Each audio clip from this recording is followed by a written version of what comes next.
বিসমিল্লাহির রহমানির রহিম। প্রিয় দেশবাসী, আজকে 1 সেপ্টেম্বর বাংলাদেশের সর্ববৃহত্তম রাজনৈতিক দল, ঐতিহাসিক রাজনৈতিক দল, দেশের মাটি ও মানুষের রাজনৈতিক দল, এই দেশের শেকড়ের দল, সেটি হলো বাংলাদেশ জাতীয়তাবাদী দল। এই দলটি 44 বছর পূর্বে 1978 সালের 1 সেপ্টেম্বর বাংলাদেশের কিংবদন্তি নেতা, সামরিক নেতা তথা রাজনৈতিক নেতা শহীদ রাষ্ট্রপতি জেনারেল জিয়াউর রহমান কর্তৃক প্রতিষ্ঠিত হয়েছিল। এটা এমন এক সময় প্রতিষ্ঠিত হয়েছিল যে সময়ে বাংলাদেশে কোনো রাজনৈতিক দল ছিল না, একটা ভ্যাকুয়াম ছিল। একটা ভ্যাকুয়ামের মধ্যে যখন বাকশাল পতিত হওয়ার পর, বাকশালকে উৎখাত হওয়ার পর, এক নেতা এক দলের সেই স্লোগান ধ্বংস হওয়ার পর, সেই সময়ে একজন সামরিক ব্যক্তিত্বকে এই দেশের জনগণ রাজনীতির মাঠে টেনে নিয়ে এসেছিলেন দেশকে পরিচালনা করার জন্য। আর তিনি ছিলেন সেই নেতা শহীদ রাষ্ট্রপতি জিয়াউর রহমান।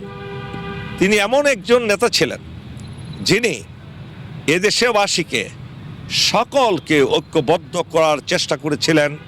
বিভক্ত দেশকে, বিচ্ছিন্ন দেশকে, সকল মানুষকে, সকল ধর্মের, সকল মতের, সকল পথের, সকল আদর্শের মানুষকে একত্রিত করে একটি সুন্দর, শক্তিশালী, শান্তিপূর্ণ দেশ গড়ার স্পৃহা নিয়ে এই দলটি গঠন করেছিলেন। আপনারা জানেন, তিনি দল গঠন করার সময় তৎকালীন সময়ে আওয়ামী লীগকেও তিনি পুনর্বাসিত করেছিলেন, যে আওয়ামী লীগ নিষিদ্ধ করা হয়েছিল 75 সালে। স্বয়ং এর প্রতিষ্ঠাতা শেখ মুজিবুর রহমান এটা নিষিদ্ধ করেছিলেন, কিন্তু জিয়াউর রহমানের উদার নীতির কারণে তিনি সেই আওয়ামী লীগকেও পুনর্বাসিত করেছিলেন।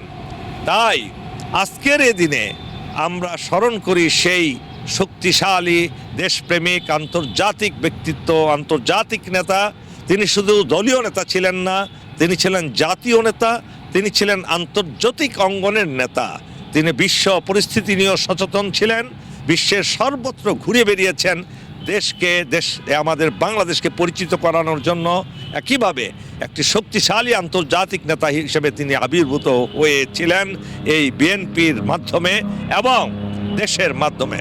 তিনি শুধু সামরিক বাহিনীতে জনপ্রিয় ছিলেন না, তিনি জনপ্রিয় ছিলেন সারা বাংলাদেশের সকল মানুষের কাছে। পৃথিবীতে তার শহীদ হওয়ার পরে যে জানাজা হয়েছিল, পৃথিবীর ইতিহাসে কোনো নেতার জানাজা এত বড় হয়েছে কিনা আমার অন্তত জানা নেই। সুতরাং একজন মানুষের মৃত্যুর পরই বোঝা যায় যে তিনি কতটুকু দেশপ্রেমিক ছিলেন, কতটুকু জনপ্রিয় ছিলেন। বাংলাদেশের ইতিহাসে তো নয়, পৃথিবীর ইতিহাসেও এ ধরনের নেতার জন্ম হয়েছে কিনা আমার জানা নেই। সুতরাং এদিনে আমি তার রুহের মাগফিরাত কামনা করছি এবং একইভাবে এই জাতীয়তাবাদী দলের সর্বাঙ্গীন মঙ্গল কামনা করছি, যাতে এই দলে সুনেতৃত্ব, সঠিক নেতৃত্ব, যোগ্য নেতৃত্ব, দেশপ্রেমিক নেতৃত্ব, কোনো লুটেরা নয়, চোর নয়, অন্যায় অবৈধ সম্পত্তির মালিক নয়, যারা সত্যিকার অর্থেই দেশকে, দেশের মানুষকে ভালোবাসে, দেশের শেকড়ের সাথে যাদের সংযোগ আছে, সেই নেতাদের আবির্ভাব ঘটবে। আগামী নির্বাচনে তারাই বিজয়ী হবেন এবং দেশকে একটি সুন্দর প্রশাসন উপহার দিবেন। এই কামনা করছি আজকের এই দিনে।